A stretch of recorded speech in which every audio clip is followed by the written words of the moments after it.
Halo,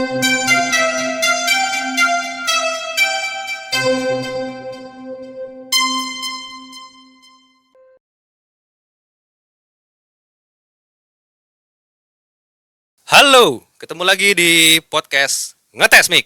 Nah, pada episode kali ini nih, gue sudah bersama teman gue nih. Teman gue nih namanya Om Alfi. Iya. Bro Alfi lah, lebih enaknya kali ya. Ya boleh. Boleh, Bro Alfi. Ya Piot aja lah kayak aja. Alfi kayak di Anjay, rumah tadi gua. lo bilangnya bro.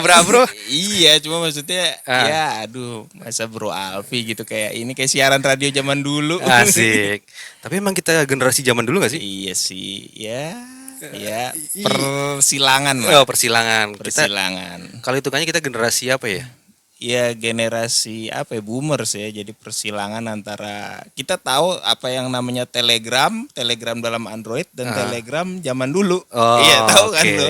Tahu yang namanya smartphone tuh dulu masih bentuknya cuman layar hitam putih sampai sekarang berwarna ya. Iya, Nah. dulu malah nggak ada layarnya, Bro. Oh, dulu mungkin bukan smartphone namanya ya? Bukan. Namanya apa tuh? Getok pon kayak ulekan gitu kan. Itu kalau yang dilindas sama roda truk kuat tuh ya. Iya. Nah, Nokia ya. Bukan sebelum Nokia. Gue nyebut apa merek tuh? lagi. Ya nggak apa-apa, kali aja masuk. Udah As. bangkrut ini Nokianya. Wah, pengetahuan lu bagus juga ya. Oke, teman-teman, kita coba ini nih. Oh iya, ini kita sekarang pakai ini ya, pakai stand mic nih. Jadi lebih enak nih. Katanya, soalnya dari beberapa penonton atau subscriber yang bilang pegel banget megangin mic. Jadi nggak cuma satu dua yang bilang kayak gitu. Akhirnya sekarang kita podcast kayak di radio nih. Jadi Kayak di radio. kayak di apa? Kayak di podcast-podcast pada umumnya kan? Iya. Padahal Podcast pada radio. Ini Ria FM apa gimana? oke, Zaman SMP pertama-tama banget, ya. gue mau persilahkan buat Bro Alfi ya kayak Bro Piot untuk memperkenalkan dirinya, nama, usia atau sekiranya apapun yang boleh di-share silakan di-share. Iya, nama gua Alfi kalau misalnya di rumah ya. Kalau misalkan temen SD, SMP, SMA itu manggilnya pasti Piot. Terus kalau temen kuliah kantor ke atas tuh manggilnya Fajar. Jadi gue sebenarnya tuh punya 3 nama lah dalam kehidupan yang fana ini. Piot itu kan zaman-zaman SD, SD itu pertama kali teman-teman SD gue nyulukin Piot. Terus kemudian gua SMP, kebetulan SMP juga waktu itu banyak teman-teman SD yang juga masuk SMP 2 gitu. Jadi Oh. mereka manggilnya Piot, otomatis teman-teman SMP yang lain yang mungkin gak se-SD sama gue juga manggil gue Piot gitu. Nah, Terusan sampai SMA. Kalau kita ngomongin ngebedah nih, kenapa Piot? Oh iya, ngomongin teman-teman. Sebelumnya nih, sebelum dilanjutin, Bro Piot ini adalah dulu teman sebangku gue waktu SMP.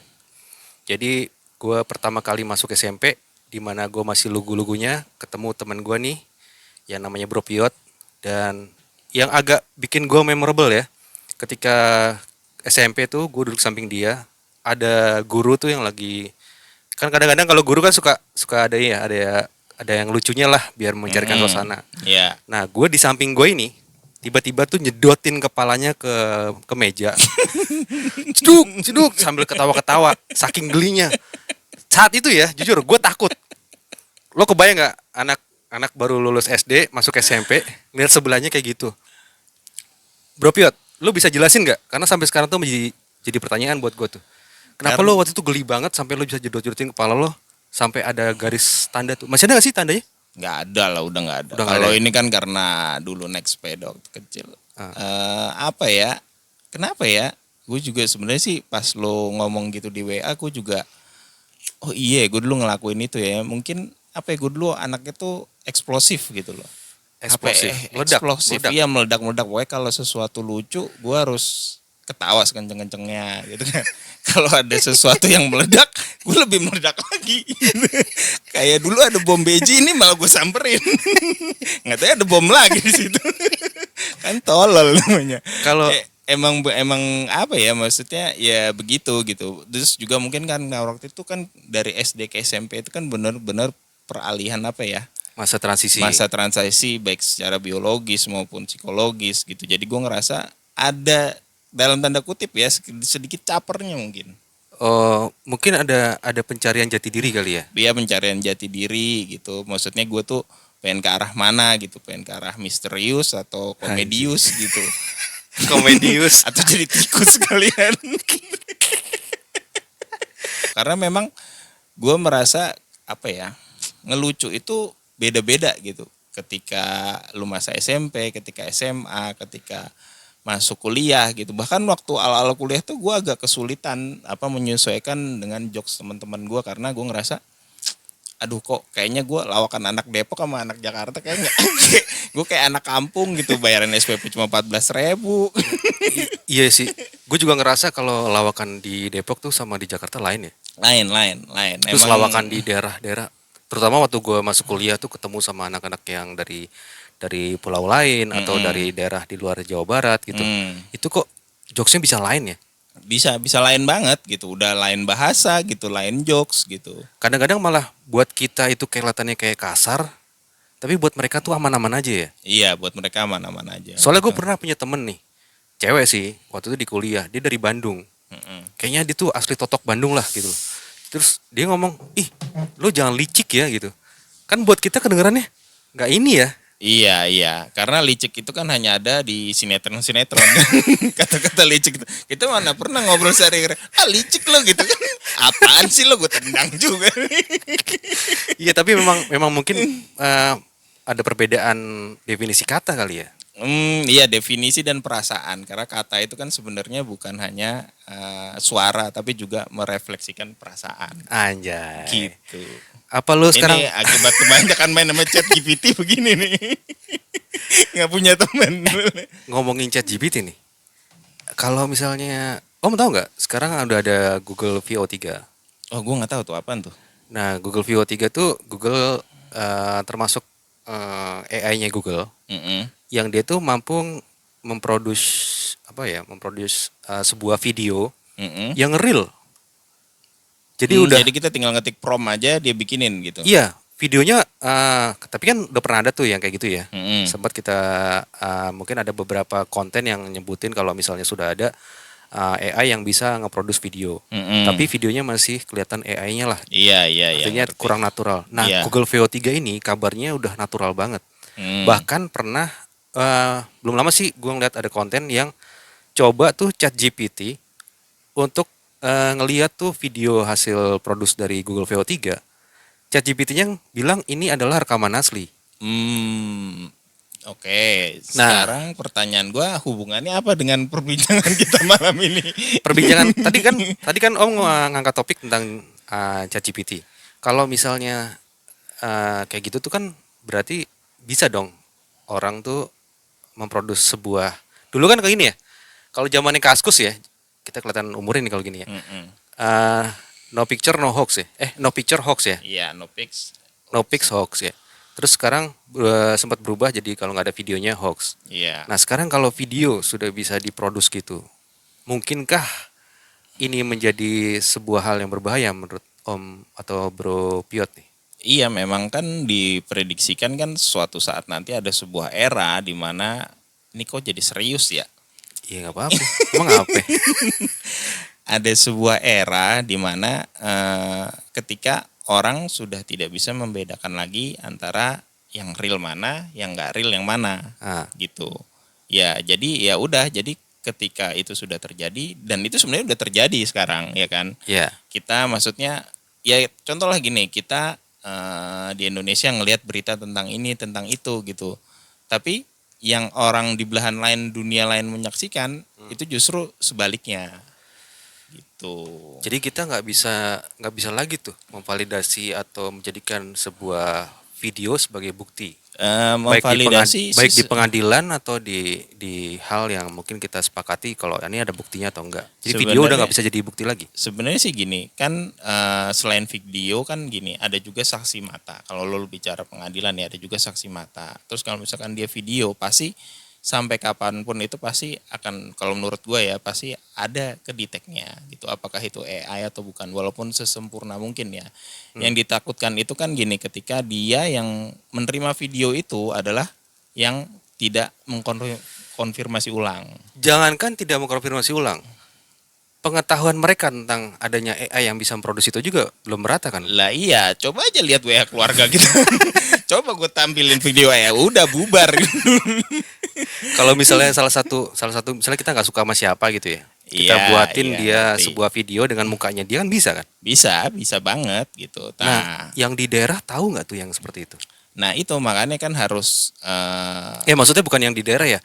Kan kita ada beberapa generasi nih, kita nyampur di sebuah generasi, di sebuah masa di mana ada percampuran antara baby boomer, terus generasi Gen Z sama Alpha.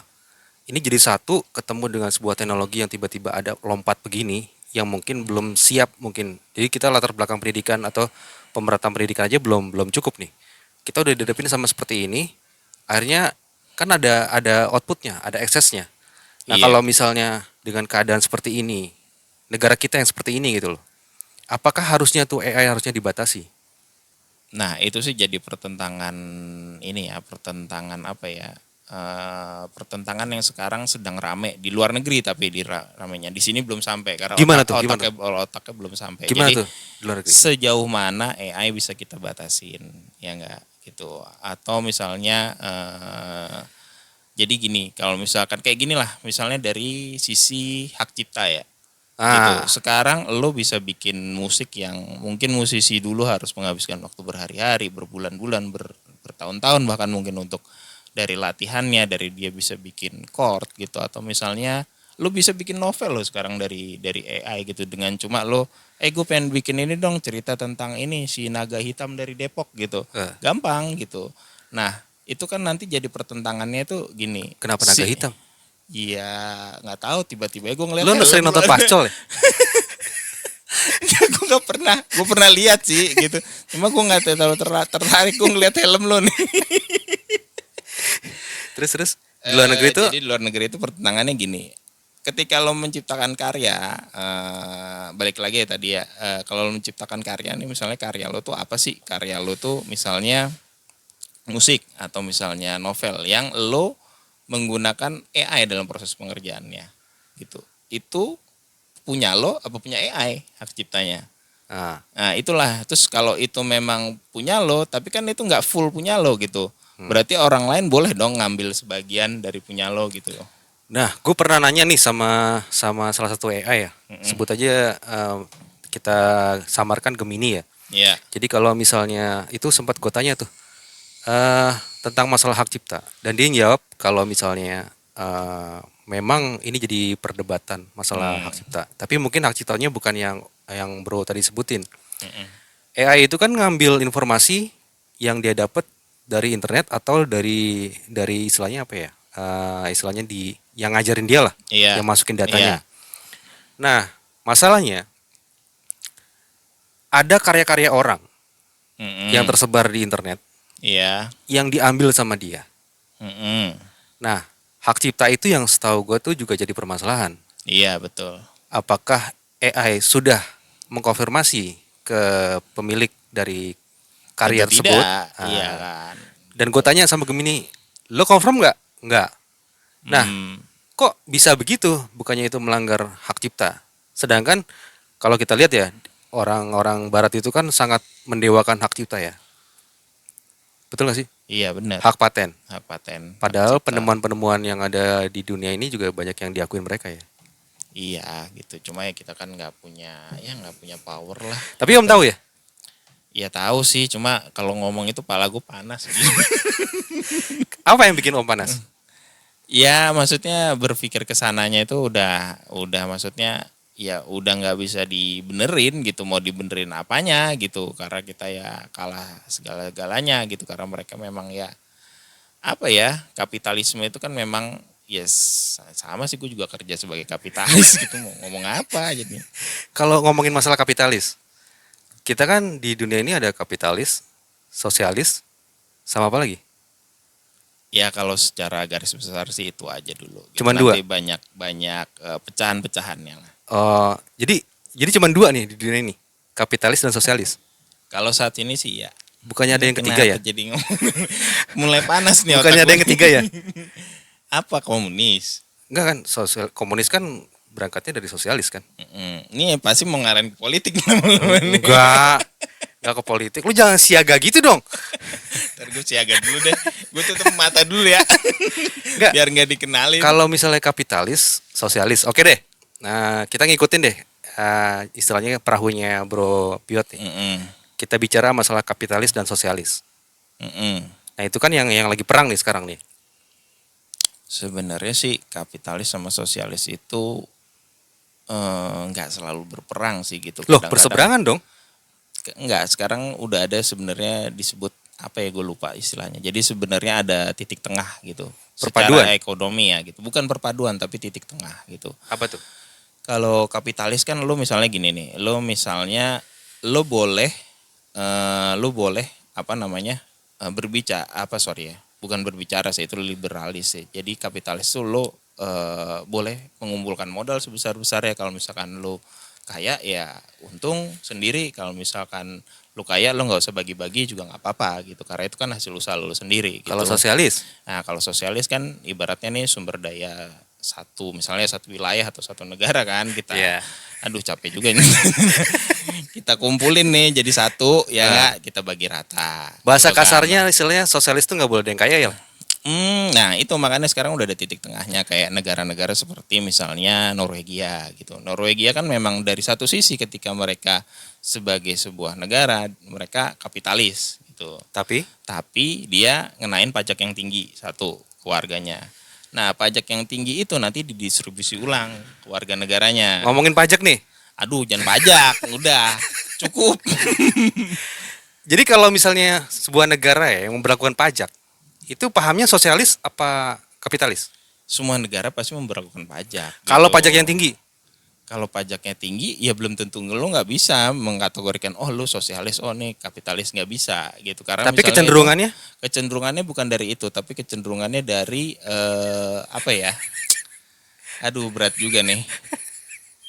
Kalau misalkan sosialis itu lebih ke memberdayakan misalnya sumber daya alam ya. Kalau misalkan sumber daya alam nih misalnya Lo satu nggak negara. usah takut tuh ngomong. Itu mah masalah dampak belakangnya belakangan.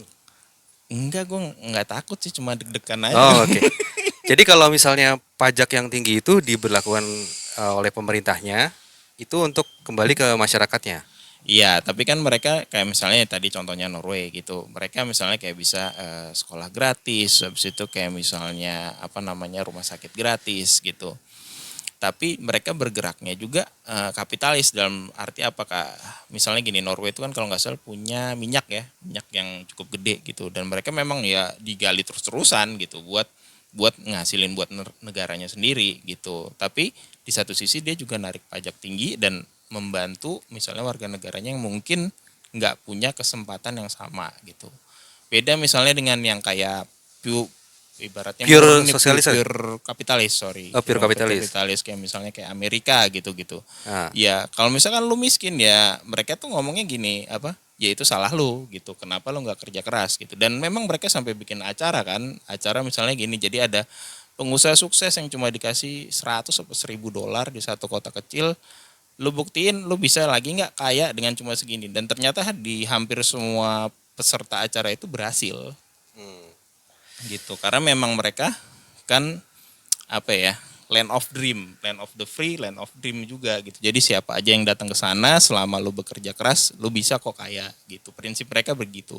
Tapi kan kalau menurut gue ya di satu sisi kan nggak semua orang bisa seperti itu. nah gitu. berarti kalau kapitalis kan berarti bahasa gampangnya yang kaya makin kaya, yang miskin makin miskin.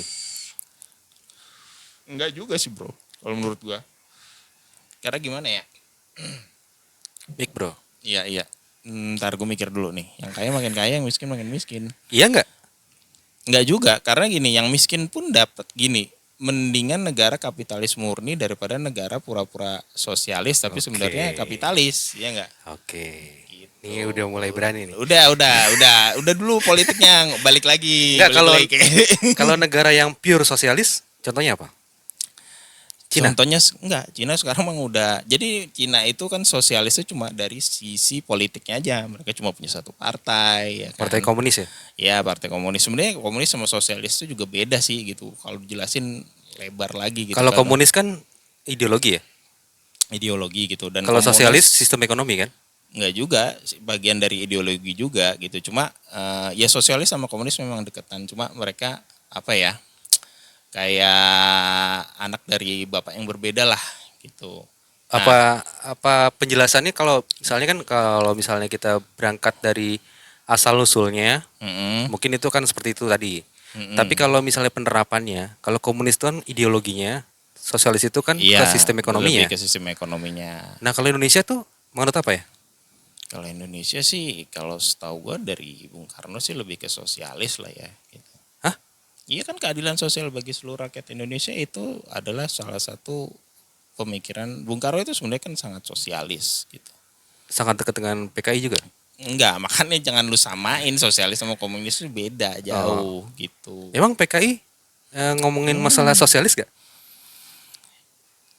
Gini loh, kalau misalkan lu ngomongin soal komunis ya gitu, Iya. mereka kan gini, ibaratnya nih, Soalnya gue ketemu sama orang yang doyan konspirasi kayaknya. enggak sih gue nggak doyan konspirasi biasa aja gue. Oh, biasa aja ya. Oh, oke. Maksudnya gimana ya? Ya kita ambil contohnya Cina aja lah ya. Berarti lo orangnya realis. Ya sekarang realis. Dulu sih gue mungkin oh ya ini bisa karena ini. Tapi lama-lama gue apa ya? Ya karena banyak nonton, banyak baca gitu. Akhirnya lama-lama gue ngerasa oh sebenarnya ada kok sebabnya Nah, gitu. Emang kalau kalau Ntar PKI dulu. PKI diberantas kenapa emang? Ya elan lagi ngomongin begini ya. Nggak, gue mau tanya. Kan banyak Gen Z yang nggak tahu nih. Wah kalau Gen Z sih nonton aja di buku sejarah ya Bapak Ibu ya gitu. Wah, Saya udah soalnya gini Om. Mereka tuh sudah terbrainwash bahwa sejarah adalah tergantung pemenang. ya memang sebagian besar sih memang seperti itu gitu. Jadi Kayak kalau misalnya sejarah yang diberlakukan bahkan film G30 PKI harusnya nggak usah ditayangin lagi tuh kata mereka.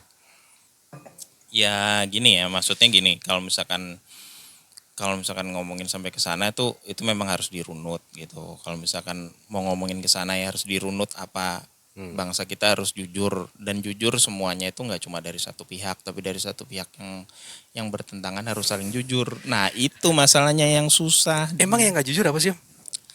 Nah itu gue juga nggak tahu kan masalahnya dari pihak A ngomongnya C, dari pihak B ngomongnya D gitu lah. Kan Om banyak baca nih, banyak tahu. Enggak banyak baca, banyak Tadi kan udah ngasih saya. deklarasi gitu. Karena gue banyak baca, banyak lihat, banyak tahu. Emang menurut Om tuh pemahaman Om aja. Salah nggak G30 maksudnya PKI itu pihak yang salah nggak sih? Ya kalau dibilang salah ya ada salahnya, tapi kalau misalkan dibilang Benar? enggak ya benar ya enggak 100% benar. Kalau misalkan dibilang Benernya di mana? 100% salah ya enggak 100% salah. Benernya di mana? Bentar dulu, gue mikir dulu nih. Kalau misalkan apa ya? Gimana ya? Maksudnya ya itu balik lagi sih gue sih merasa sih kalau misalkan ini sih harus dirunut gitu. Dan dirunutnya itu kadang-kadang kalau gue ngelihat gitu gue juga kadang-kadang susah bedain apa yang ini cerita ini gitu. Jadi mana yang benar gitu kan harus ada verifikasi lagi gitu dari sejarawan yang tentunya bukan gue. Setahu gue kan karena kita dulu sempet di zaman Orde Baru juga ya. Bahwa dulu tuh PKI dianggap melakukan kudeta. Iya. Kemudian dia memberantas berapa jenderal tuh ya, sampai dengan kejinya itu ya, sampai membunuh salah satu jenderal di depan muka anaknya. Siapa nama anaknya? Aduh, gue lupa gue. Adik siapa gitu ya. Nah, benernya di mana tuh? Benernya di mana maksudnya? Maksudnya Ya sampai perlu harus dirunut. Di mana-mana mang kalau bunuh orang ya pasti salah lah. Nah, Gitu. berarti PKI pihak yang harus dilarang atau enggak? Gini Soli, gue tuh gimana ya? Hukum itu kan gini kalau menurut gue tuh harus pas gitu. Kalau misalkan lu misalnya misalnya lu ngebunuh orang, ya lu harus dihukum. Ya. Ya kan? Tapi jangan sampai anak keturunan lo harus menanggung dosa itu. Udah, itu aja kalau jawaban gue. Oh, karena dulu sempat ada tuh ya, ada cap merah di KTP keturunan PKI ya. Gitu. Kalau misalkan memang seandainya ya misalnya kayak gue nih, misalnya gue taruhlah nggak usah pelanggaran yang berat ya, gue ngelanggar lampu merah misalnya, ya kan, berarti gue dendanya adalah gue harus ditilang gitu, ya kan. Tapi ideologi itu berbahaya nggak? Ideologi itu sih gini ya, kalau misalkan Maksudnya ide-ide dari PKI itu berbahaya nggak? berbahayanya Kalau itu, menurut gue sih berbahaya ya. kalau menurut lo berbahaya gimana ya? Kalau dibilang berbahaya sih, Kalau menurut pribadi Om gimana? Jadi Om santai aja, gue akan menghargai apapun opini pribadi. iya. Cuma gue maksudnya gue ini lagi mikir gitu. Gak usah dipikir lah, diomongin aja. Kalau misalkan berbahaya sih, di satu sisi berbahaya karena menurut gue komunisme itu selalu mengajarkan pada apa ya, hal-hal revolusi, ya Termasuk ke kan, agama ya. termasuk agama gitu. Tapi Tahu kalau Tan misalkan Malaka? tahu lah, sabar dulu kan baru dijawab, udah tahu ini tahu ini tahu ini. Emang gue RUPS. Enggak Om, maksudnya gini loh. Gue ingin menyampaikan bahwa ada pengaburan sejarah atau pengaburan informasi di mana kita hidup di dunia digital. Mm-mm. Bukannya kita ngerasa lebih tahu, tapi kita mungkin lebih pernah baca. Atau mungkin kita pernah baca sebuah informasi yang itu juga sudah beredar di mana-mana. Mm-mm. Tiba-tiba ini informasinya berubah. Di Iya. zaman digital ini sungguh mengerikan kalau buat gue ya. Mm-mm. Karena informasi yang dulu kita tahunya begini tiba-tiba berubah. Event itu menunjukkan kebenaran atau pengaburan dari informasi yang sebenarnya. Iya. Karena ini zamannya zaman fitnah ya. Mm-mm. Nah, kalau menurut Om sendiri yang sering baca, sering ngulik lah informasi-informasi yang pernah Om dapat gitu. Itu berbahayanya di mana? Maksud lo itu berarti berbahaya misinformasinya. Bukan, paham-paham yang dibawa oleh PKI itu berbahaya di mana? Kalau misalkan berbahayanya adalah yaitu sifat selalu revolusionernya itu. Gitu, Bukannya karena revolusi itu baik? baik kalau misalkan tidak menelan orang lain. Gitu. Kalau misalkan apa ya, sifat revolusioner itu kan dia akan selalu Ada yang dikorbanin? ada yang dikorbankan gitu. Yang dikorbankan tentu bukan yang penjahat sebenarnya, tapi justru orang-orang yang tidak bersalah, yang tidak tahu apa-apa. Itu kan yang menurut gue sih apa ya, berbahayanya di situ gitu. Tapi kalau misalkan lu bicara soal disinformasi gitu, kalau misalnya lu punya sesuatu yang lu yakinin, ya kan? Jangan ke situ dulu, balik dulu ke situ. Yang tadi masalah apa? Paham PKI nih. Karena banyak Gen Z atau Gen Alpha Ini mungkin yang kayaknya lu lihat dari buku kenangan gua deh nih. yang apa? Yang yang lo ngerasa ini kayaknya informasinya nggak gini deh gitu. Ada nggak? Gue pernah nonton tuh gini, Gen Z itu malah kalau gue bilang tuh malah nggak tahu apa-apa gitu. Mereka cuma taunya, oh ini ada kejadian tahun 65 ngeberontak, oh udah gitu doang gitu. Tapi nggak berusaha untuk, ya mungkin ada ya sebagian Gen Z juga yang, maksudnya Gen Z itu kan sekarang sangat apa ya, sangat segmented gitu loh. Nggak kayak kita yang maksudnya kita dulu kan kayak pukul rata gitu. Misalnya kita suka musik A gitu, tapi kita juga belajar hal lain gitu ya. Nah kalau Oh, misalkan Gen Z itu sekarang kan gini, lu bisa milih informasi apa yang mau lu baca gitu dan itu kan. kacamata kuda ya? Iya gitu. Jadi misalnya lu misalnya gini, ada beberapa Gen Z yang misalnya gue juga pernah nonton nih, aduh siapa sih itu namanya, di YouTube atau di apa gitu. Mereka paham gitu loh soal sejarah, tapi di sisi lain ada Gen Z yang ketika ditanya sejarah, jangankan sejarah, ditanya negara Eropa aja jawabnya Tokyo gitu kan, lucu gitu. Maksudnya itu kan dulu kita kalau misalkan kita di kelas gitu jawab apa negara Eropa Tokyo gitu, kalau nggak dilempar Wah, kalau gitu. sekarang dilaporin polisi ya? Iya, malah dilaporin polisi sekarang kan gitu. Kalau Cuma kalau sorry Om, kalau gue potong nih, biar kita nggak ngelebar kemana-mana nih. Hmm. Soalnya Om kayaknya udah mulai nggak nyaman. Kalau misalnya ngomongin masalah Gen Z yang ditanya perkalian, dia nggak bisa jawab. iya. Terus kayaknya kok buat mereka kelihatannya fun-fun aja ya.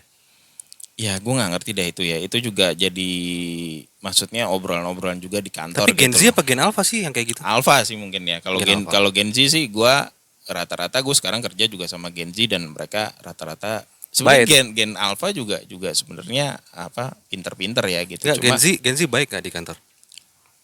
Gen Z baik gitu. Cuma memang Gen Z itu maksudnya gini, kalau kita nih gitu, kalau misalkan kita nih misalnya disuruh ngerjain sesuatu terus kita nggak mau, Kita nggak pernah bilang nggak mau gitu kan, kita pasti ngeles dulu kan gitu. Oh ya bentar Wak, kita lagi ngerjainnya gitu Muter dulu kan, ya. muter dulu. Ada rasa nggak enaknya ya? Iya, ada rasa nggak enak, ada rasa masih respect lah gitu kalau misalkan gitu. Tapi kalau misalkan Gen Z, kalau misalkan oh maaf itu bukan kerjaan saya gitu. Maksudnya mereka bisa lebih tegas gitu. Dan mereka sih kreatif kalau gua pengalaman gua ya, gua kan juga kadang-kadang disuruh misalnya kayak ngajarin apa mahasiswa-mahasiswa gitu. Mereka sih Lu gitu lu kreatif. ngajar? Bukan ngajar, jadi apa ya istilahnya tuh. Jadi misalnya gini, ada kan tiap kantor itu kalau anggota bursa itu kan dia harus punya kewajiban untuk apa ya istilahnya, mensosialisasikan atau meninformasikan ke apa mahasiswa ya, terutama mahasiswa-mahasiswi untuk misalnya oh ini apa pasar modal itu seperti apa, ini seperti apa gitu. Jadi Oh, biasanya kadang sosialisasi atau pengenalan lah ya. iya, Orientasi tentang bukan orientasi. orientasi sih. Jadi ya pengenalan gitu. Orientasi Apa bukan sih pengenalan ya? namanya? Inklusi. Inklusi. Inklusi. Kalau nama resminya dari nama resminya dari OJK itu inklusi, dan itu wajib bagi setiap anggota bursa ya untuk memberikan inklusi, edukasi ke baik itu ke mahasiswa-mahasiswi maupun juga ke apa masyarakat umum lah, soal apa sih investasi, apa ini, apa itu gitu. Oh, ini ngomong-ngomong teman-teman, Bro Alvin ini kerjanya di bidang apa ya? Di bidang berkaitan dengan saham. Bisa disebut apa? Disebut apa? Broker ya? E-brokerage sih. Brokerage pialang ya. Zaman dulu Ya, sebutnya kalau pialang. pialang ya zaman dulu sebutannya pialang. Kalau sekarang kan namanya sekuritas atau misalnya perusahaan efek gitu. Dan Bro Alvin ini sebagai apa? Sebagai sekarang sih lagi jadi ini CS dan KYC aja. CS, Customer Service. Customer service Terus? dan KYC. Apa ngelayanin klien gitu. Iya, ngelayanin klien. Cuma mungkin konsepnya kalau CS kan kalau misalkan kita biasa gitu di dunia lain ya, misalnya gitu Dunia kan. lain? Dunia lain tuh kan misalnya kayak Telkom atau misalnya kirain listrik dunia gitu. horor. Kalau misalkan dia apa namanya? CS itu kan kesannya oh kita ada masalah kita telepon gitu. Nah, kalau misalkan CS di PE itu perusahaan efek ya gitu. Dia fungsinya adalah lebih yang pertama memang menghandle nasabah yang baru datang lah ya gitu. Baru ibaratnya baru pengen buka akun, kita bantu caranya ini begini terus juga kita edukasi gitu misalnya oh ini caranya Pak, oh ini maksudnya investasi saham gini gitu. Tapi juga kita harus apa ya melakukan istilahnya itu KYC namanya. KYC itu apa? KYC know your client gitu karena memang diwajibkan oleh OJK gitu. KNC. Know your client. No. Now. Now. Jadi K kan? KNC. Y C. Know your client. KYC. KYC. Oh, KYC. Oh, jadi Om tuh educate ya. Iyalah lebih ke Tapi educate. megang akun klien nggak? Nggak megang akun klien, tapi apa ya ada fungsinya itu namanya fungsi dealing. Jadi fungsi dealing itu adalah gini, kan sekarang ini semua Bapak udah online ya. Jadi kalau misalkan mau trading saham, mau invest saham itu udah bisa kita order sendirilah dari telepon dari telepon lagi kayak zaman dulu amat telepon ini.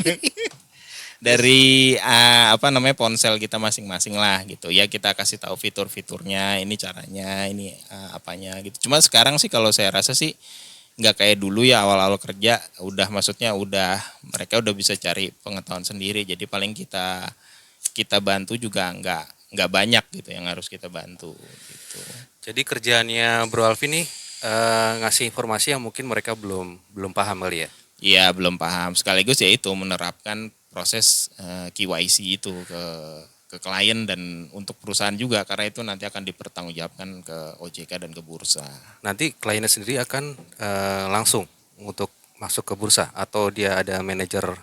Enggak, jadi kita nih sebagai makanya namanya kan perusahaan efek itu perantara pedagang efek. Jadi kita tuh adalah yang memperantarai mereka untuk bertransaksi di bursa. Betul. Gitu. Berarti dari perusahaannya Bro Piot nih ada manajer lagi yang akan megang akunnya mereka. Enggak, mereka nah, kalau itu namanya manajer investasi. Ah. Itu nanti beda lagi. Masih sama sih, masih di dunia yang sama gitu. Masih di Jadi perusahaan yang sama. masih di perusahaan sama, tapi itu nanti beda apa ya? Beda license gitu loh. Jadi satu perusahaan itu kalau dia gede dan komplit itu dia bakal bisa namanya perantara pedagang efek. Kayak gua nih, gua punya license-nya gitu. Terus nanti ada license-nya lagi manajer investasi. Yang akan bisa masuk ke bursa Ya, saham. bukan. Itu Jual ya, beli ya? bukan. Manajer investasi itu nanti dia gini, si nasabah kan menyerahkan duitnya, manajer investasi yang ngatur mau masuk ke saham apa.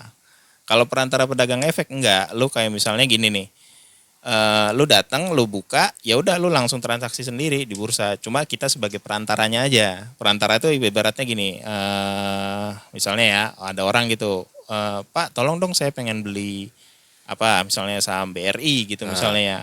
BRI misalnya di harga 4.000 gitu. Berapa 10 lot gitu misalnya.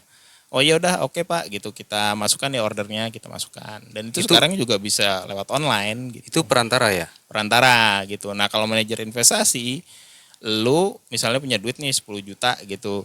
Ya udah lu taruh di manajer investasi itu nanti si manajer investasi yang akan mengelola duit lu gitu. Jadi dipasrahin ke manajer investasi. Iya. Dia yang lola supaya duit itu berkembang. Iya, supaya duit kita berkembang. Rugi gak?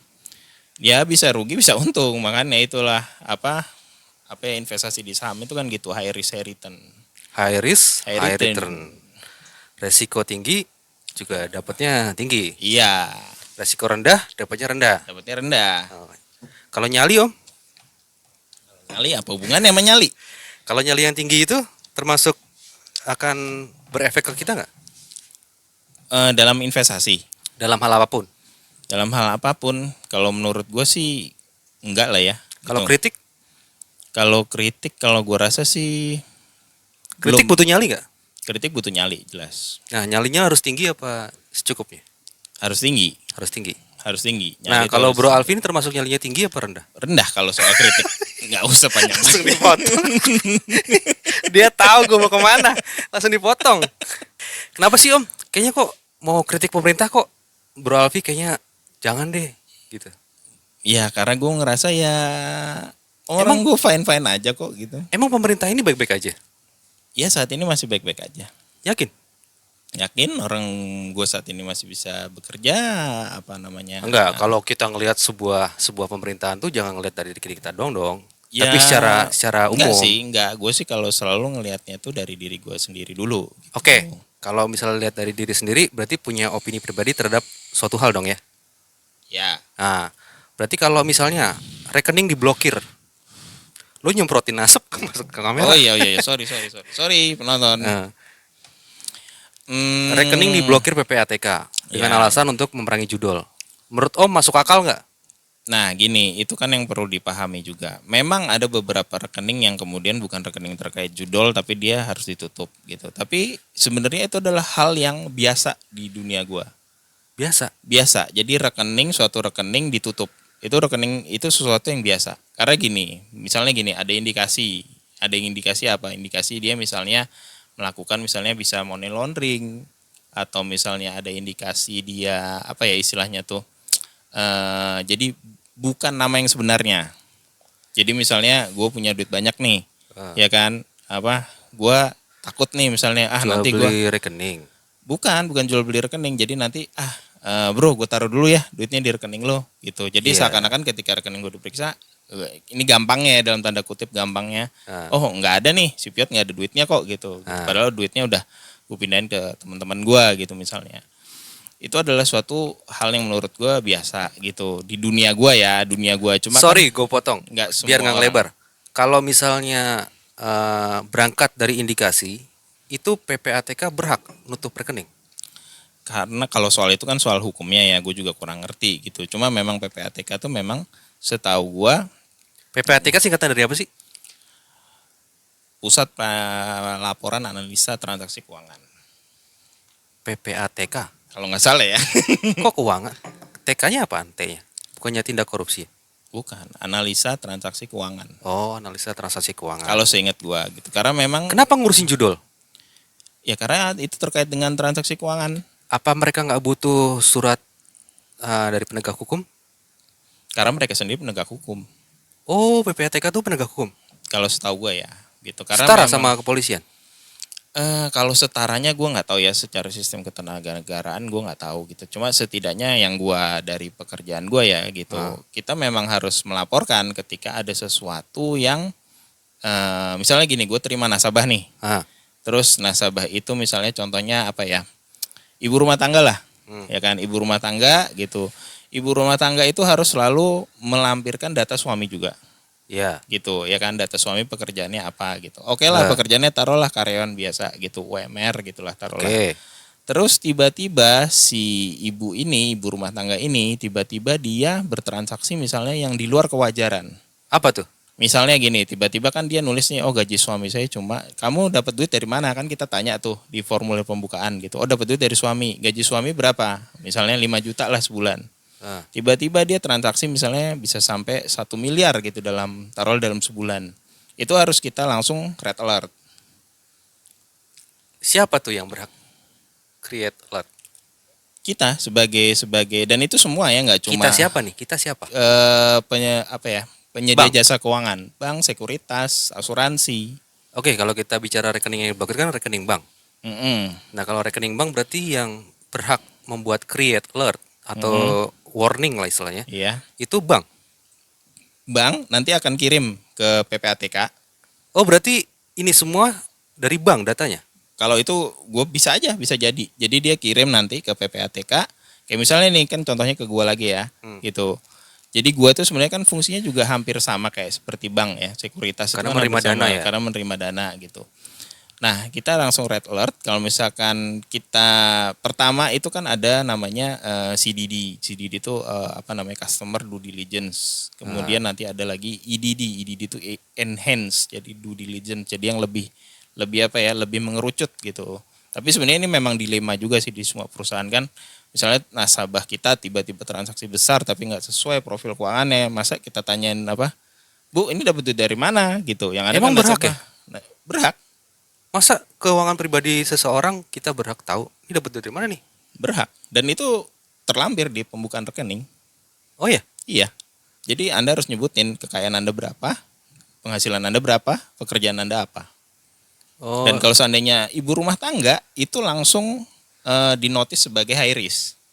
misalnya kalau ibu rumah tangga, terus dia ibu rumah tangga yang aktif di Facebook, Mm-mm. terus tiba-tiba dia suka ngonten, Ya, terus dapat duit tiba-tiba tuh. berarti dia nulisnya bukan ibu rumah tangga. Tapi kan waktu buka rekening nggak nulis, Nah itu ada disebutnya namanya pengkinian data. jadi harus Jadi, dilaporin. Harus dilaporin lagi. Kalau misalkan misalnya lo sudah, nah makanya nih dia misalnya tiba-tiba nih transaksi gede nih Ribet 1 ya? miliar, ribet. Dia harus transaksi 1 miliar nih, ya kan? Gua Kok pikir- harus transaksi 1 miliar. Gue pikir tuh bank tuh cuma tempat kita menaruh dana aja. Hmm, Dalam konteksnya kita menyimpan ya, menabung ya. gini ya, kalau misalkan bank sih terus terang gue memang kurang ini ya. Walaupun kita itu kan pasti sekuritas itu pasti kerja sama bank gitu. Tapi setahu gue ketika misalnya hal-hal seperti itu harus ada dilaporkan. Itu setahu gue Harus dilaporkan. harus dilaporkan gitu. Padahal Tapi dia bukan PNS ya. tapi gini, awalnya dulu itu adalah gini, makanya kan tadi gue bilang ada ibaratnya apa ya, introspeksi di dalam perusahaannya itu sendiri gitu. Jadi dia akan menanyakan secara baik-baik dulu ke nasabah. Kalau misalnya seandainya nasabah bisa menjelaskan kayak tadi nih yang lu ceritakan, ibu rumah tangga tiba-tiba ngonten, ternyata kontennya laris, itu dia bisa menghasilkan, taruhlah misalnya nggak usah 1 miliar, 100 juta gitulah dalam sebulan, langsung dia investasiin di saham, dia ternyata punya jawaban gitu atas hal itu gitu. Nggak perlu kita laporin sampai ke PPATK. Oke lah, kalau investasi kan mungkin kita tiba-tiba nyetor dana besar gitu. Yang biasa kita misalnya 10 juta, 20 juta, tiba-tiba kita nyetor 100 juta. Mungkin Iya. entah manajer investasi atau perantaranya mungkin bisa tuh nanya, Pak ini dana aman nggak nih? Maksudnya bukan dana money laundry kan atau gimana gitu. Ini dapat dari mana kan gitu ya. Iya. Tapi kalau bank tempat kita nyimpen, gue nggak pernah denger tuh ada bank nelpon, Bu ini dapat duit dari mana ya gitu. Kalau bank sih, kalau setahu gue ya, kalau bank sih mungkin bisa aja nerima, tapi kan di back office-nya kan kita nggak tahu, di dalamnya kan kita nggak tahu, gitu. Apa yang dia telusurin dari transaksi keuangan itu. Oke, kalau Betul. bicara masalah PPTK tadi berusaha dalam konteks memerangi judol. Dengan bangganya tuh ketua PPATK bilang kalau mereka berhasil menurunkan transaksi judol tuh Mm-mm. dan pelaku-pelaku korupsi katanya gitu. Nah, efek-efek yang terjadi kan di masyarakat ada tuh. Mm-mm. Terus kemudian kalau emang tujuannya negara memerangi judol, Om tahu nggak? Belakangan ada berita tentang Polda di daerah Yogyakarta itu nangkep sekelompok orang yang berhasil membobol sebuah sistem judi online sehingga membangkrutkan bandar judinya. Ditangkap tuh mereka. Mm-mm. Nah, logiknya kalau negara memerangi judol, kenapa si kelompok yang membangkrutkan bandar judol itu yang ditangkap? Maksudnya? Nggak, Om tahu beritanya nggak? Jadi Gua- ada sebuah berita, Iya, kemarin yang lagi rame itu kan dibuat meme-meme itu ya bukan sih? kalau nggak salah dari salah satu influencer tuh ngangkat juga tuh. Nah itu masalahnya kan kalau dia kan ngeliatnya yang lapor siapa. Tapi gue Mm-mm. ngelihatnya lah kalau emang negara, apalagi sebelumnya ada berita heboh tentang PPATK tuh memblokir banyak rekening karena untuk memerangi judol. Nah, kenapa kalau emang negara memerangi judol, kejadian di Polda DIY itu malah sekelompok orang yang membangkrutkan bandar judi itu yang ditangkap malah. Kalau itu sih jujur gue nggak ngerti gitu. Jujur nggak ngerti. Ini gue bukan matiin ini ya. Gue bukan matiin ini. Gue nggak ngerti. Enggak, menurut Gua- opini gua- pribadi Om, kalau emang negara memerangi judol, lantas kenapa orang yang membangkrutkan bandar judi malah ditangkap? Opini pribadi aja. Kalau misalnya Logik gue soalnya nggak masuk soalnya. Konsistensi dari memerangi judol itu, terus akhirnya orang walaupun tujuan mereka adalah mungkin keuntungan pribadi atau apa gitu ya. Tapi mereka kan membangkrutkan bandar judi nih. Otomatis kan hmm, usaha si bandar judi ini jadi kacau lah. Kan bukannya iya, iya. bagus. Tapi emang beneran itu bandar judi. Lah beritanya begitu. Lu bukannya gue mau matiin ya, bukan gue matiin, cuma jujur gue nggak ngerti sih. Enggak, kalau menurut Om gimana? Sedangkan ada konteks nih bahwa Nah, PPATK memerangi judol. gini aja, itu kan maksudnya gini, dia kan berarti ada yang mengadu, ya kan? Iya, Berarti ada yang mengadu yang kan. ngadu siapa kan? Nah, Gitu. yang ngadu siapa gitu kan. Nah, dilihat aja yang ngadu itu siapa gitu sebenarnya. Kalau misalnya dia memang yang ngadu ternyata bandar judi, ya misalnya yang bandar judi ditangkap, yang ini juga ditangkap dong. Biasanya dua-duanya. yang ngadu itu yang dirugikan nggak? Iya, biasanya yang dirugikan, tapi nggak selalu juga sih. Atau nggak terafiliasi dengan yang dirugikan?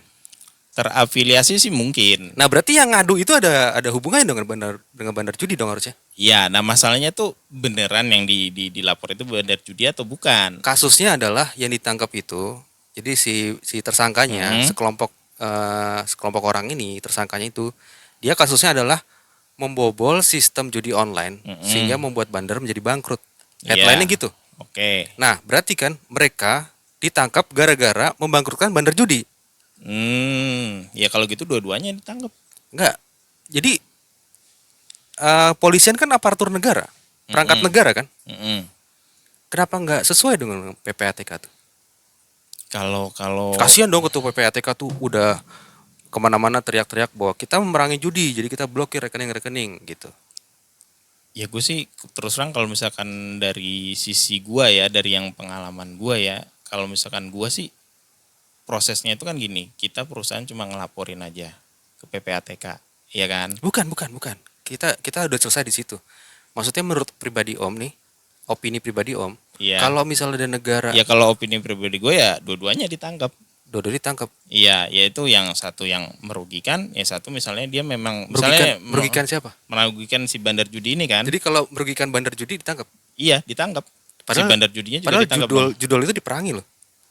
Ya sekarang gini, nah makanya kita harus buktiin dulu, ya kan? Ini beneran judul atau bukan? Lah, orang kasusnya begitu katanya. Ya kan katanya baru kan kita belum berhadapan ke apa persidangan. Oh gitu. Makanya harus dibuktiin dulu gitu. Kalau menurut gua ya Nah. gitu, bukannya bisa aja dia misalnya kayak main apa itu namanya? Kalau maling Apa sih? kalau udah kita bikin analogi yang lain deh. Misalnya kan ada begal. Kita bawa motor nih di begal, kita ngelawan begalnya misalnya kita lawan dengan maksud membela diri, Mm-mm. begalnya mati, kita ditangkap. Kan ada pasal pembelaan diri. Tapi yang nyatanya ditangkap. Ya, digunakanlah pasal pembelaan diri. Ya tapi nyatanya ditangkap, dibawa ke polisi. Ya makanya kita protes lah kalau misalkan itu ditangkap.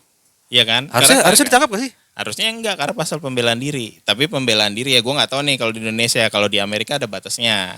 Iya, setahu gua kalau di luar negeri tuh kan kita kiblatnya selalu ke, karena kita negara demokrasi ya. Kita kiblatnya selalu ke Amerika gitu kan. Iya gak sih? Nggak selalu sih. Kemana dong? Aduh, kemana ya? Kemana kiblat kita? Kalau misalkan kiblat kita sih kemana ya? Soalnya politisi-politisi itu bilang kalau apa-apa tuh contohnya Amerika. Apa Amerika gitu. Ya sekarang kan lu ngandolgin kan ini ya masalah begal ya gitu. Kalau misalkan pembelaan diri itu setahu gue memang kalau misalkan di mana-mana tuh ada apa namanya batasan gitu. Jadi sejauh mana lu bisa membatasi diri gitu untuk lu membela diri. Sampai Gitu. mana yang batasnya? Nah itu dia yang masih banyak rancu di banyak negara. Kalau gitu. kalau lu nih, Nggak gini. misalnya gini deh, gampang gini, lu bawa motor. Atau nggak gini deh, gampangnya deh. Lu punya ternak. Misalnya nih, lu nanam lagi. Lu ternak ayam misalnya. Lu punya kandang ayam di lingkungan lu. Setahu gua di luar negeri, karena dibebaskan untuk pegang senjata, orang yang masuk ke dalam lingkungan lu, artinya masuk ke dalam properti lu, itu berhak ditembak kan? Iya. Nah, kalau di Indonesia kan mungkin enggak. Iya. Tapi kalau ada maling masuk ke dalam perkarangan lu, ngambil ayam lu pergokin, itu kira-kira kalau malingnya bawa senjata ngelawan nggak? Ada kemungkinan ngelawan ya. Iya ada kemungkinan ngelawan. Kalau dia ngelawan, terus kita harus apa? Ya kita lawan balik atau kita kabur. Nah, katanya polisi kan mendingan kita kabur. Berarti itu kan properti kita. Nah kan gini kan tadi lu balik lagi ya ke pasal pembelaan diri tadi ya. Ya kan kalau misalkan dia mau apa ya misalnya dia mau menyakiti kita ya tentu kita harus bisa membela diri dong. Ya. Ya kan gitu. Dalam pembelaan diri itu kan ada ekses dan kemungkinan kita juga berusaha untuk membuat dia jera dan mundur kan. Iya betul. Nah, kalau membuat dia jera dan mundur ketika dia berusaha untuk bacok, even kita menghindar pun kita harus mengeluarkan dia dari perkaraan kita, karena efeknya nanti kalau misalnya kita kabur nih terus dia masuk ke dalam rumah atau dia namanya orang itu kan malah banyak dampaknya gitu. Ya sekarang gini sih bro, makanya gue kan nggak ngerti ya untuk di pasal pembelaan diri di negara kita itu sejauh apa gue nggak ngerti. Cuma yang gue tahu kalau di Amerika nih, gue pernah nonton sekali nih. Jadi misalnya gini, lu kan Amerika bebas nih senjata api ya, gitu. Ketika dia udah masuk properti lo gitu dengan sifat yang mengancam gitu atau melakukan percobaan pencurian gitu. Kalau lo tembak dia mati, lo nggak kena. Tapi kalau misalnya gini, bukan di properti lo. Jadi bukan misalnya lo lagi nyetir nih, ya kan di Amerika kan negara mobil lagi nyetir gitu, tiba-tiba lo dimaki-maki nih sama orang gitu. Terus habis itu lo ngerasa bahwa dia akan melakukan penyerangan, ya kan? Lo tembak dia gitu. Itu tidak bisa digunakan pasal pembelaan diri. Karena bukan di gitu, properti karena lo. bukan di properti lo gitu. Walaupun dia sudah melakukan gini, ada syaratnya. Jadi dia harus melakukan apalah, entah itu pemukulan duluan atau apa. Makanya gue pernah baca juga malah kalau nggak salah di Cina itu. Jadi misalnya gini, ada 2 orang berantem nih. Yang dicari duluan itu bukan yang mulai duluan. Maksudnya mulai duluan itu mulai ngejek lah, mulai apa menghina duluan. Tapi yang nonjok duluan. Yang mukul duluan. Pokoknya siapapun yang mukul duluan walaupun bukan yang salah ya, bukan yang benar, dia yang akan dihukum. Makanya di Cina itu gue pernah nonton nih, nggak tahu nih benar apa enggak ya. Jadi cuma maki-makian doang. Gitu. Karena mereka sama-sama takut mukul, karena ketika dia mukul yang pasti dia duluan yang disalahin. Gitu. Terus kalau Om berkali-kali nyebutin itu kejadiannya kalau di luar negeri, kalau di Amerika, kalau di Cina, kalau di Indonesia emang gimana? Kalau di Indonesia sih, ya kalau setahu gue sih, gue nggak tahu gitu. Untuk hukumnya dari mana ke mana itu nggak tahu. Batas pembelaan diri gue gimana gitu, gue nggak tahu. Berarti gitu. Hukum kita belum jelas maksudnya? Mungkin. Hah? Iya.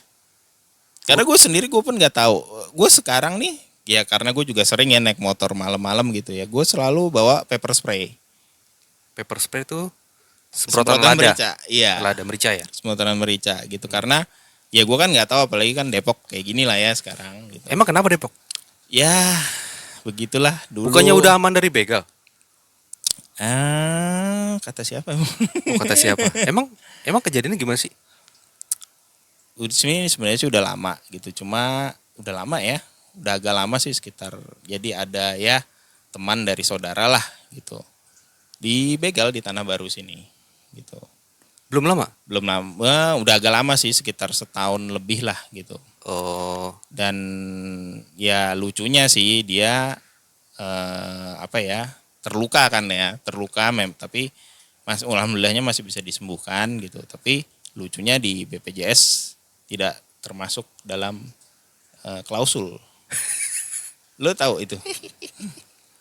jadi kalau misalnya Jadi kita dibegal itu tidak termasuk dalam klausul BPJS untuk kita di berarti mirip sama Gigi cover. ya? Gigi kenapa? Gigi bisa dibegal. Enggak, maksudnya kan Gigi kan nggak termasuk klausul asuransi kan? Asuransi BPJS. Enggak, kalau asuransi secara umum kan nggak tahu ya kalau BPJS ya. Mm-mm. Kalau asuransi secara umum kan Gigi nggak ditanggung kan? Enggak sih, ada beberapa yang ditanggung. Ada beberapa beberapa yang yang ditanggung. Berarti kalau misalnya kita mati karena begal pun BPJS nggak keluar tuh? Kemungkinan enggak. Oh my god, keren. Tuh. Berarti Karena negara ya kita itu baru- baik-baik aja ya menurut Om ya? Ya kalau dari sisi pekerjaan. Agak kontradiktif ya dengan pernyataan Iya, tadi memang ya? saya dari dulu selalu kontradiktif untuk menjaga keselamatan diri saya sendiri. Iya, mungkin kalau kita mau hidup aman, memang segalanya akan berusaha kita lihat sebagai tempat yang aman ya, supaya kita ngerasa kita aman gitu. Enggak, dibilang enggak ya enggak juga gitu. Soalnya pernah nonton, judulnya apa ya? Beautiful Life ya. Beautiful life, Apa The Pianist ya? apa tuh? Tentang apa? Yang mau digarisbawahi? itu yang jadi bapak punya anak, bapaknya ini kan Yahudi nih. Waktu itu kan di kamp Nazi Yahudi, tuh. oke. Ya kan. Nah, mikir mana-mana. Di kamp Nazi kan. Jadi dia seakan-akan tuh sama anaknya, enggak kok enggak ada apa-apa, ini semua cuma permainan gitu. Hmm. Sampai akhirnya bapaknya meninggal gitu kan, dibunuh sama Nazinya gitu. Kan di situ dia berusaha untuk menempatkan diri si bapak ini walaupun dalam keadaan yang sangat tidak aman ya dalam konteks itu, tapi dia berusaha untuk membuat anaknya merasa semuanya baik-baik saja. Gitu. Dan itu gua rasa yang mungkin apa ya? Apakah mungkin- itu juga menjadi jargon Om beranggapan bahwa di negara ini adalah semua baik-baik saja saat ini? Ya sebagian besar kalau dari sudut apa ya? Sudut yang gue jalani sehari-hari sebagai kepala keluarga, sebagai seorang karyawan gitu. Karena belum ketemu hal-hal yang memang mengganggu kehidupan. Alhamdulillahnya belum. Kalau misalnya udah ketemu, Kalau misalkan sudah ketemu ya moga-moga jangan sampai ketemu. ini narasumber gua yang berusaha cari aman dari tadi ya. Iya, orang pertanyaannya Gue yang coba kemarin, tarik ke sana, dia mundur lagi. yang kemarin pada nanyain kerjaan, ngomongin ini, ngomongin hidup, ngomongin sehari-hari, giliran gua sampai kapitalis, sosialis dibawa-bawa. Enggak, gue salah ngerasa kalau lu termasuk orang yang udah nonton konten-konten yang sebelumnya. Artinya kesiagaan lo untuk menerima pertanyaan-pertanyaan gue tuh udah lo pikirkan matang-matang gitu. Iya, makanya. Makanya gue harus berhati-hati gitu. Boleh ganti masa-masa SMP lagi aja gak? Perasaan pembukaannya cakep tadi. Iya, cakep ya? Cakep. Cakep. Ya, namanya juga hidup Om ya. Kadang-kadang ada naik, ada turunnya ya. Oh iya, jelas itu Bang. Kalau- Semua ada naik ada turunnya. Kalau Bro Piot nih, itu merasa titik terendah tuh di masa-masa kapan? Sebenarnya sih kalau misalkan ada satu titik terendah gitu sih nggak ada. Maksudnya bukan nggak ada ya, maksudnya gini, banyak titik terendah gitu. Terlalu banyak kali ya? Bukan jadi kayak apa ya, kalau di anak-anak kita biasanya bilangnya chart gitu, jadi di grafik gitu kan. Kayak misalnya apa tuh kalau di film-film medis tuh yang detak jantung naik turun gitu. Jadi Oh, ada grafiknya. saat-saatnya kita benar-benar ngerasa di bawah, ada saatnya benar-benar ngerasa wah nih gue baik-baik aja kok gitu, hidup gue lancar-lancar aja gitu. Yang paling bawah deh. Yang paling bawah itu kalau dari segi emosional ya paling waktu bokap meninggal sih. Itu yang paling. Itu. Terus habis itu sih kalau kurasa sih. Ada ya beberapa ya biasa lah, Jadi Om putus nih cinta anak yatim. gitu. Anak yatim. Om tahu nggak? Sekarang Gen Alpha tuh suka ledekan anak yatim loh. Wah itu gue nggak tahu sumpah. Gue ya beberapa kali denger gitu ngeledekin temennya tuh, ya anak yatim, anak yatim. Kalau buat di zaman kita ya, apalagi kita orang yang beragama ya. Mm-mm. Ya gue tau lah, Om ini termasuk orang yang religius lah belakangan ini ya. Belakangan aja ya. Dibuka ini belakangannya Artinya aja. bukannya anak yatim tuh harusnya jangan kita zolimin. Iya benar. Apakah gitu. anak-anak itu nggak pernah diajarin sama orang tuanya?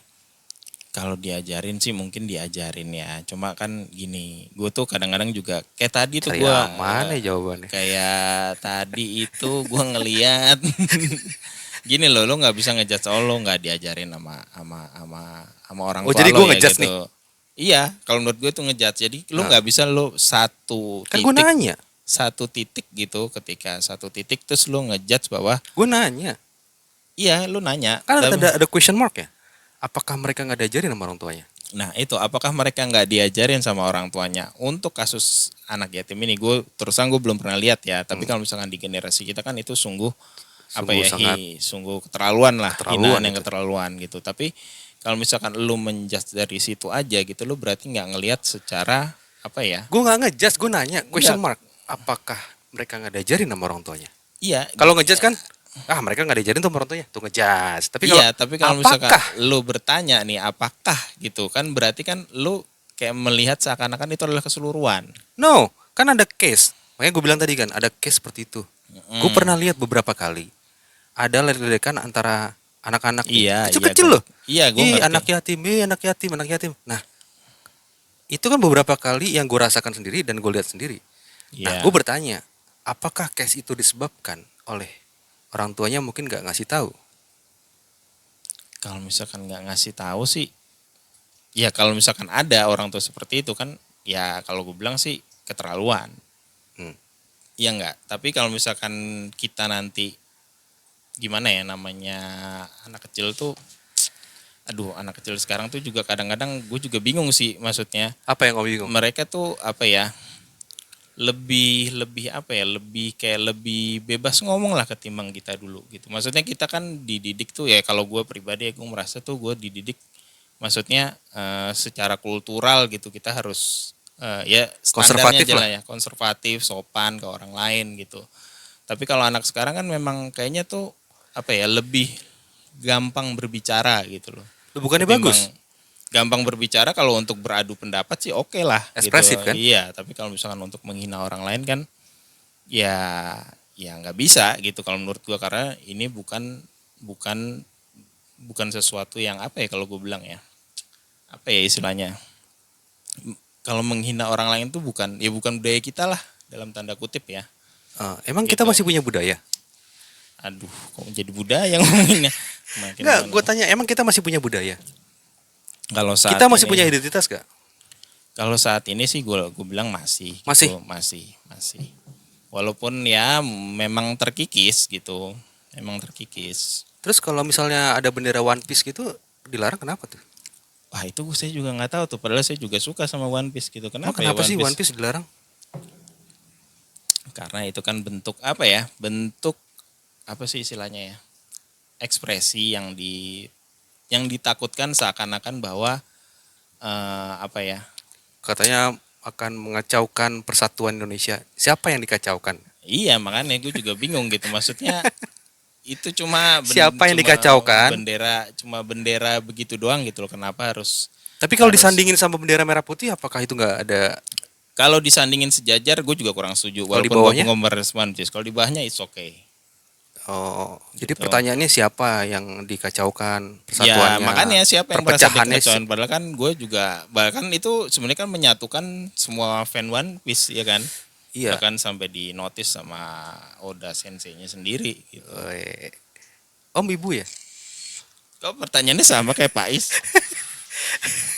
Soalnya Enggak lah. orang-orang yang tahu tentang Jepangan tuh gue tanyain apakah wibu apa bukan.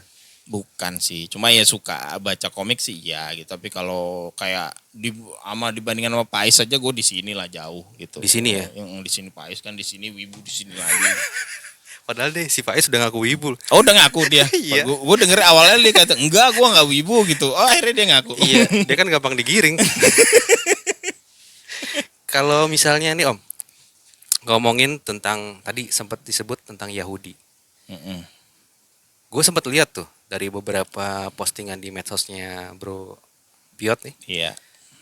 Bro Piot sempat orang yang aktif tuh di masa-masa beberapa mungkin tahun lalu kali ya 2023 kali ya. Sampai sekarang sih masih insya Allah.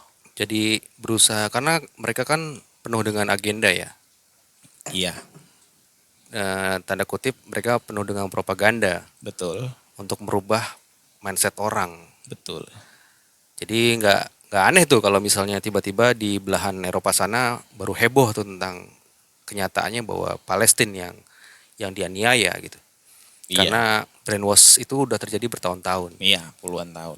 Kalau menurut Bro Alvi nih terkait dengan Palestina, Wah berat. nggak berat juga sih. Iya bentar muter dulu pala gue. Ya udah lanjut. Gue berusaha nyari gimana nanyanya supaya kebuka gitu. Mm-mm. Soalnya ini pintunya tajam apa tebal banget pintunya nih. Iya. Kalau misalnya masalah Palestina, menurut Bro Alvi nih, kalau di negara kita yang pembukaan undang-undangnya menyatakan bahwa kita tidak setuju dengan bentuk penjajahan apapun di muka bumi ini, Iya. kenapa ada orang-orang yang belain Israel? Karena itu adalah sama brainwash. Brainwash yang sudah terjadi puluhan tahun. Mungkin Enggak. Maksudnya fenomena ini kan baru muncul nih belakangan ini. Ada orang yang enggak, tiba-tiba fenomena itu sudah lama. Hah? Fenomena itu sudah lama. sudah lama. Sudah lama. Ada orang yang pro Iya. dengan Israel. Iya, karena mereka kalau menurut gue ya terbrainwash. Dari mana Om tahu informasi itu? Dari baca-baca memang dari dulu memang sudah ada gitu. Sejak kapan? Kalau sejak kapannya saya nggak tahu Bapak gitu. Kok Tapi bisa udah lama? kalau misalkan sudah lama, maksudnya gini, kita bicara lama itu saya nggak bicara misalnya saya nggak bisa nyebutin jangka waktu ya. Cuma itu memang sudah ada dari dulu gitu. Karena memang gini, apa namanya? Brainwash seperti tadi Bro bilang juga kan gitu. Akhir-akhir ini baru orang-orang Eropa, baru orang-orang Amerika baru sadar kalau misalnya kan ternyata sebenarnya Palestina lah yang dijajah gitu kan. Sama juga beberapa orang di sini ya seperti itu gitu. Masa informasi itu nggak tahu mereka kemana aja? Ya itu karena gini, kita tuh kadang-kadang menyeleksi informasi seperti apa yang kita mau.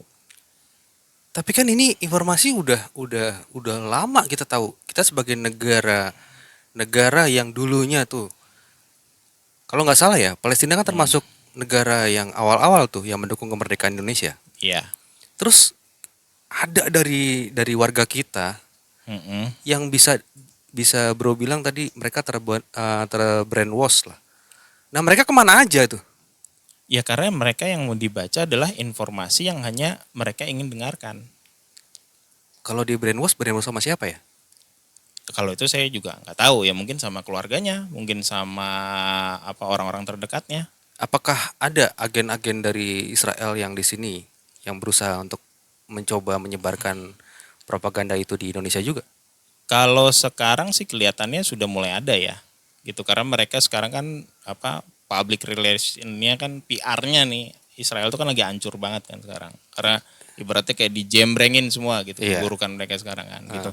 Makanya mereka menurunkan ibaratnya PR-nya gitulah ke berbagai belahan dunia. Itu termasuk menurut gue di sini gitu. Tapi kan media kita juga pro dengan Palestina. Iya, media kita pro Palestina ya. Cuma misalnya gini loh, kan media mainstream mungkin memang pro Palestina gitu. Tapi kan nggak semua orang membaca atau mendengarkan media-media mainstream. Iya Mereka nggak? hidup di gua apa gimana? Ya, gue nggak tahu gitu. Bisa juga mereka misalnya, ya itu tadi bisa aja mereka mendapatkan informasi itu dari keluarganya atau dari orang-orang terdekatnya. Tapi kan ini kan era keterbukaan. Segala macam hal bisa kita Nah, temuin. justru itu bro, gitu. Gini, kalau lu kan bicara nih kan gue tadi bilang ya, lu bilang kan tadi baru. Kalau menurut gue ini udah lama, Nah, ya kan gitu. Kalau kita bicara baru nih, misalnya kita pakai analogi lah ya, Hmm. ini baru gitu. Gue ngerasa tuh sekarang itu baik Instagram atau medsos atau Facebook lah atau apa, itu dia algoritmanya itu hanya memberikan apa yang kita mau dengar, apa yang kita setujuin. oke. Kalau menurut gue ya, kalau Nah. menurut gue ya gitu. Makanya kita tuh kadang-kadang harus apa ya, menantang diri kita sendiri gitu. Apakah yang kita yakinin itu benar gitu. Termasuk soal Palestina ini sendiri gitu loh. Kalau Gue mencoba untuk kalau menurut Bro Alfi, keyakinan Bro Alfi nih, Palestina layak diperjuangkan nggak? ya jelas layak lah bro. Kenapa? Ya pertama nih ya, kalau misalkan alasan dari sisi gue sebagai umat muslim ya tentu karena ada Al-Aqsa di sana ya kan. Satu ya. Yang kedua ya simpel aja karena memang ya sesama umat manusia gitu. Masa kita mau diem aja ada ibaratnya ini kan live on TV genocide kan gitu. Iya. Kalau gue sih simple aja ya.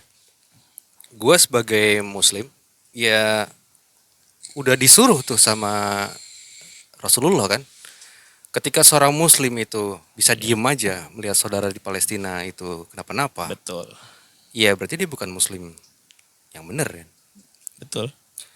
Nah kalau misalnya dibilang ini karena alasan agama, agama pun melarang untuk melakukan itu terhadap manusia yang lain. Betul. Apa cuman Islam doang yang seperti itu? Enggak semua agama seperti itu. Nah kenapa ada beberapa agama atau beberapa orang yang basicnya dia membawa agama yang tertentu yang bilang kalau misalnya Israel tuh punya hak di sana. Ya kembali lagi itu bro, gitu brainwash, Brainwash gitu ya. brainwash gitu. Aduh, Kalau misalkan enggak Jebolnya susah juga ini ya. ya karena memang brainwash bro gitu. Kita harus ngomong apa gitu. Emang kalau Karena- Bro Alfi ini secara kehidupan spiritual tuh gimana sih? Wah kalau kemudian spiritual sih saya nggak berani. Jujur aja ya, saya terus terang aja di sini Iya, saya nggak jujur berani aja. ngomong gitu. Kalau misalkan ini saya merasa masih jauh lah. Eh, apakah orang yang taat, Biasa aja. rajin sholat gak? Ya kalau sholat ya insya Allah lah. Dulu nggak? Ya ada masa-masanya enggak. Masa-masanya enggak. Kenapa? Mungkin karena apa ya? Mungkin karena pergaulan, Hmm. karena apa ya merasa apa ya? Emang ada masalah ya dengan pergaulan pemuda atau remaja sekarang ya? Saya bukan anak sekarang pak, saya emang zaman dulu. Kalau zaman dulu, Kalau zaman dulu sih ya mungkin ya gimana ya maksudnya kayak misalnya gini apa?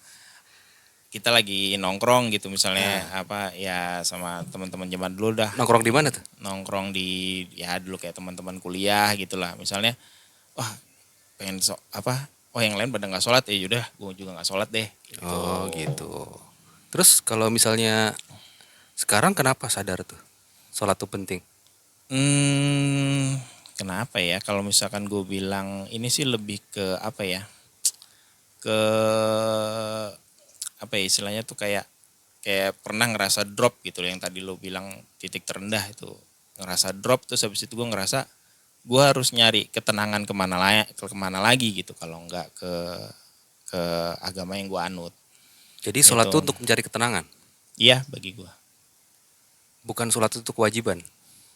Kalau kewajiban itu nanti lu malah merasanya ya memang wajib ya hukumnya ya gitu. Cuma kalau misalkan lo mendoktrin diri lo sebagai kewajiban itu justru nanti menimbulkan kontradiksi gitu. Karena manusia itu pada dasarnya kalau diwajib-wajibin kayak gitu. Tapi lo harus mencari gitu. Ada loh bro, orang yang ngerasa kenapa sih agama tuh isinya surga neraka, dihukum di neraka. Gue bilang kok ada orang yang berpikir mempermasalahkan itu ya? Ya mungkin dia belajarnya belum jauh kali atau merasa dia Anjay, berarti lo belajar udah jauh. enggak, belum juga. Bukan gitu, jangan langsung ini digini konsletnya ke sini dia. Lo nggak ada minat jadi ustadz? Nggak ada bang. Kenapa? Gue ngeliat tuh di Instagram lo ada potongan surat Ad-Duha tuh. Yang mana tuh? Yang apa tuh? Ada potongan surat Ad-Duha tuh.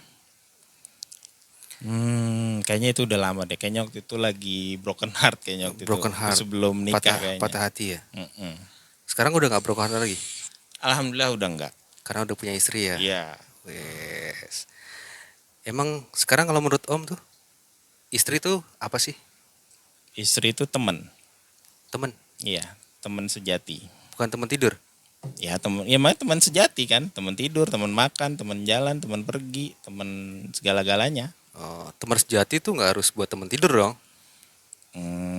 Tapi kan gini, ibaratnya nih di antara semua teman dia yang paling sejati, ya kan? Nanti kalau lo bilang teman sejati itu temen tidur, nanti lagunya siapa tuh? Ceylon Seven salah dong yang teman sejati gitu.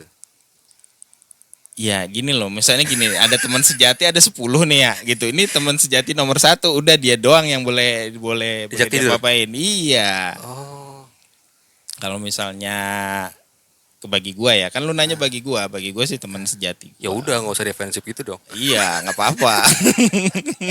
Kan dibilang ini istri gue nonton. Ini lebih bahaya lagi daripada pertanyaan yang tadi.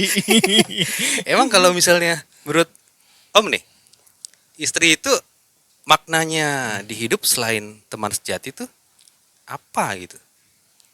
Kalau bagi gue sih, Bukannya temen- Om takut tuh kemana-mana harus lapor gitu. sebenarnya sih bukan takut, tapi gue lebih Hormat. menghargai lah. Takut Gitu. istri? Iya sih, takut juga sih sebenarnya. Kenapa sih Om? Apa yang ditakutin dari istri? Nggak takut gini loh, maksudnya Apakah bukan istri Om tuh selalu pakai riasan yang menyeramkan gitu kan? Enggak kan? Astagfirullah, enggak ya yang ya. Apakah sosoknya dia tuh bikin takut gitu? Gak usah keringetan gitu lah. Enggak. Emang dari tadi udah keringetan ini. Emang kenapa itu istri jadi sosok yang perlu dihargai gitu? Dan perlu dalam tanda kutip ditakuti lah. Karena dia udah mengorbankan nyawanya ibaratnya buat gua. Kenapa emang Om? Dia ngelahirin anak gua. Oh kirain Om ikut perang gitu. Enggak lah. Maksud dia ikut perang gua di rumah aja gitu. Enak banget. Apa istilah itu? Mau kondo ya? Iya mau kondo. Modal kunci doang ya? Kunci rumah. Emang kalau mau kondo tuh kenapa sih Om? Mau kondo itu kenapa? Ya jangan tanya gua, saya bukan mau kondo pak. Nggak, menurut Maksudnya Om, menurut Om salah nggak sih kalau cowok tuh mau kondo? ya salah lah. Lah kalau Cowok cewek, kan- kalau cewek Kalau cewek, ya cewek emang harus kita nafkain kok. nggak, kalau cewek Perbatasan. boleh nggak modal itu doang? Iya berarti ceweknya mau kondo doang nih ibaratnya. Kan cewek nggak punya kok. Iya misalnya ya pokoknya nggak ngapa-ngapain. Mau mendo. Iya lah pokoknya nggak mau aku ngomong jorok.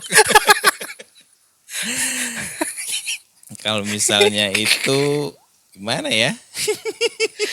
Jaga image banget sih nggak mau jorok. Emang kalau kalau cewek kenapa? Kalau cowok kok jadi masalah? Kalau cewek itu karena memang harus kita nafkain bro. Gitu. Berarti- Dia bekerja pun dia tidak wajib. Berarti cewek boleh modal body doang. Ya kalau misalkan apa sih cowok itu mencintainya seperti itu ya udah mau dikata apa? Tapi Gitu. kalau cowok nggak boleh modal kunci doang. Nggak boleh, Nggak boleh. nggak boleh. Oh. Karena itu harga diri seorang cowok gitu. Jadi kalau misalnya cewek boleh. Kalau misalkan cewek boleh. Kok nggak adil ya? Nggak adil gimana? Kan memang udah fitrahnya. Kita kan memang harus, kita tuh cowok tuh harus cari duit gitu, harus cari rezeki. Emang buat kesetaraan kita. nggak ada? Loh justru itu adalah kesetaraan. Itu kan keadilan. Adil untuk siapa? Ya untuk wanitanya, untuk prianya. Emang adil buat pria? Kalau misalnya contoh deh, ada KDRT nih. Mm-mm. Kalau cewek KDRT, wah beritanya kemana-mana tuh langsung masuk ke ranah hukum. Kalau cowok KDRT, kok dikit banget ya? Cowok KDRT. Maksudnya dia jadi korban KDRT. Oke. Ya karena rata-rata cowok yang mengalami KDRT dari istrinya malu untuk melaporkan. Iya, emang nggak ada tuh perlindungan untuk para... Ada. Ada Cuma ya? mereka malu untuk melaporkan. Ada ya? Gitu. Ada komisi perlindungan pria ada? Bukan, kok jadi komisi perlindungan pria? Jadi kemana? Enggak, ada nggak? Nggak ada komisi perlindungan pria. Tapi kan gini, setahu gua ya, sekali lagi setahu gua hukumnya kan memang setara. Kalau misalkan ada cewek, misalnya istri melakukan kekerasan pada suaminya kan bisa dilaporin juga. Iya kan? Tapi Cewek rata-rata melakukan- istri melakukan kekerasan pada suaminya. Heeh. Iya kan? Bisa dilaporin juga kan? Tapi ada Komisi Perlindungan Perempuan. Iya. Kenapa nggak ada Komisi Perlindungan Pria? Ya karena sekarang mayoritas korbannya adalah wanita. Ya kan tadi Om bilang kalau misalnya pria tuh banyak yang takut melapor. Ya karena dia merasa malu. Nah berarti kan nggak adil dong. Gini loh, banyaknya kan kita nggak tahu nih statistik resminya ya. Cuma setahu gua statistik resminya kan kita nggak pernah tahu gitu. Ah. Tapi kan sekarang gini, yang paling sering mengalami kekerasan itu kan adalah perempuan. Iya. Ya kan, makanya dibikinlah itu. Kan itu komisi karena perlindungan. ketahuan aja. Karena dia yang lapor. Ya kalau gitu lo berarti ngawang-ngawang dong. Bukan. Kalau misalnya ada Komisi Perlindungan Wanita, Mm-mm. kenapa nggak dibentuk Komisi Perlindungan Pria untuk menjangkau pria-pria yang mungkin mengalami korban-korban seperti itu yang malu gitu. Lo tau nggak? Om? Gue pernah baca nih berita ya. Ada seorang pengakuan deh. Ini gue waktu itu juga sempat denger di sebuah channel yang berkaitan dengan wibu lah. Sembari gue riset tuh gue nemuin ada cowok yang pernah diperkosa sama perempuan. Nah kalau sebutannya pria diperkosa wanita tuh wajar gak sih? Ya memungkinkan aja. Iya. Ya memungkinkan aja gitu. Cuma kalau menurut gue Om kebayang gak tuh? Misalnya nih, Om nih, terus ada wanita gitu, memperkosa Om gitu. Itu memungkinkan itu ada. Cuma kalau misalkan sampai harus ada komisi perlindungan pria gitu menurut gue. Maksudnya ada dia korban, dia speak up. Buat tuh dia diperkosa sama temen dari kakaknya. Nah, dia tuh dibawa ke kamar gitu, dibawa ke kosannya terus diperkosa katanya. Nah, kok bisa ya dia nggak ngelawan ya? Ya itulah yang jadi pertanyaannya, kenapa dia nggak ngelawan gitu.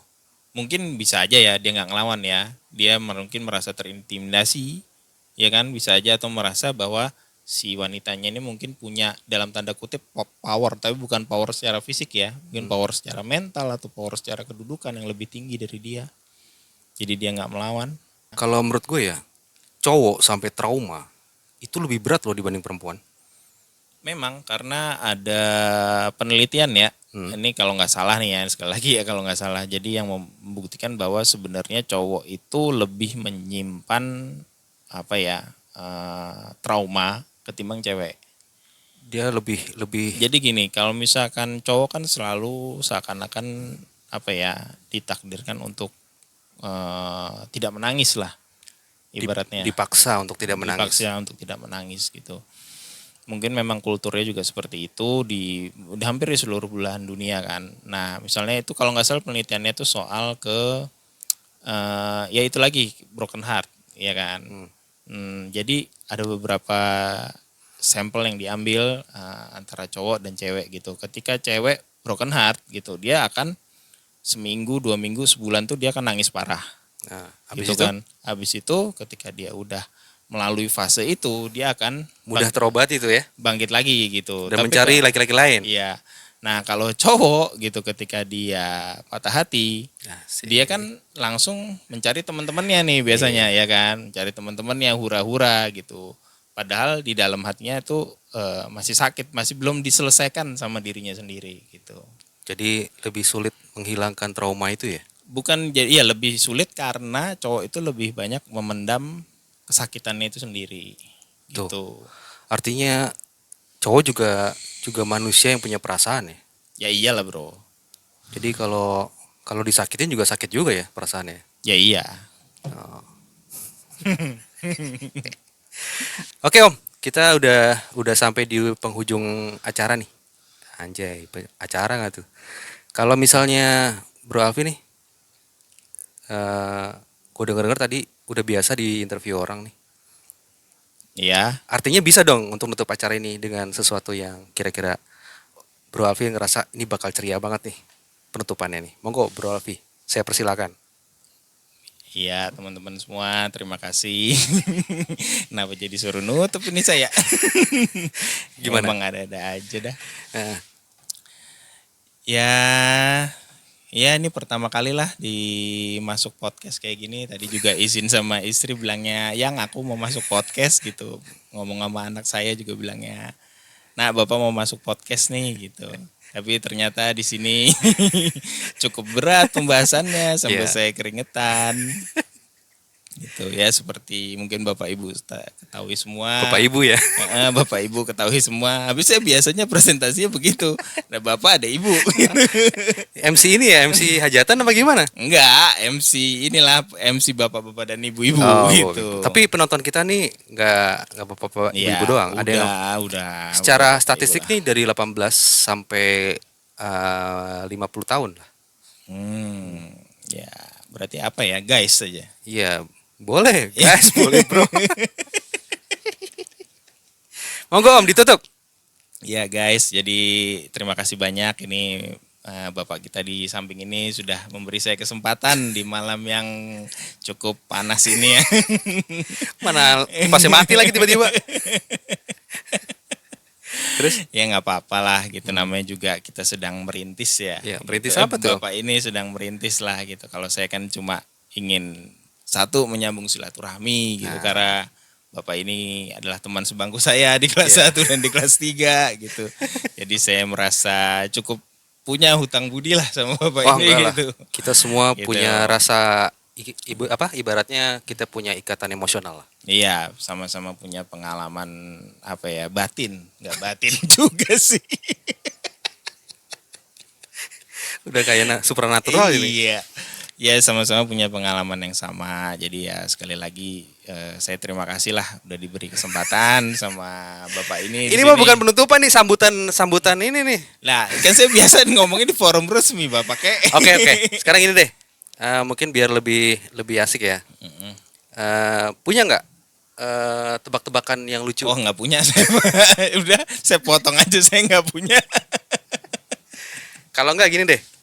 Ada nggak jargon atau moto hidup yang bisa dipakai atau dibagikan lah yang selama ini Bro Piot nih gunakan untuk bisa tetap bertahan lah atau menjalani hidup ini dengan santai dan baik-baik saja katanya. Iya, yang pertama adalah ini, selalu percaya bahwa duit itu bukan masalah. Yang bermasalah itu adalah pendapatan kita. Oh. Iya. Gitu. Kalau menurut gue sih duit tuh bukan masalah. Bukan. Ya, masalah angkanya. Enggak, pendapatannya gitu. Duit mang di mana-mana ada. Oke, sekian podcast Ngetes Mic kali ini. Mungkin obrolan kita agak deep nih. Cuman ya nggak selalu lah kita harus bikin semuanya selalu lucu nih. Keringat gue bercucuran nih karena kipasnya mati. Jadi kalau misalnya sebuah pengalaman itu tuh kadang-kadang kan buat kita juga jadi belajar. Pengalaman yang kita alami atau pengalaman orang lain yang alami. Nah, itulah adanya podcast ini. Kita berbagi pengalaman. Siapa tahu dari pengalaman kita atau wawasan yang kita punya, kita bisa berbagi nih sama orang yang mungkin sedang mengalami hal tertentu yang mungkin ngerasa bingung atau ngerasa kalau gini gimana ya, gitu gimana ya. Dengan belajar dari pengalaman orang tuh kadang-kadang kita bisa mendapatkan solusi dari permasalahan kita gitu. Betul. Jadi itulah kenapa dunia digital ini kita sulit komunikasi dengan banyak orang. Akhirnya juga kita juga jarang dapat tuh pengalaman-pengalaman orang dari kita ngobrol-ngobrol gitu karena kita sibuk dengan gadget. Mudah-mudahan dengan podcast ini tuh ada yang bisa diambil manfaatnya. Amin. Ada yang bisa diambil inspirasinya. Amin. Sehingga bisa menjadi pribadi yang lebih baik tuh. Gue kayak penutupan ini deh, motivator gue. Oke, sekian podcast Ngetes Mic kali ini. Sampai ketemu di episode-episode berikutnya bersama narasumber yang unik dan inspiratif. Wassalamualaikum warahmatullahi wabarakatuh. Waalaikumsalam. Thank you, Om. Iya, terima kasih Om. Dingin banget. Mana nggak dingin lah. Panas ya? Gerah ini. Kenapa ya? Mati dia tiba-tiba. Udah pas jam. Lama juga ya.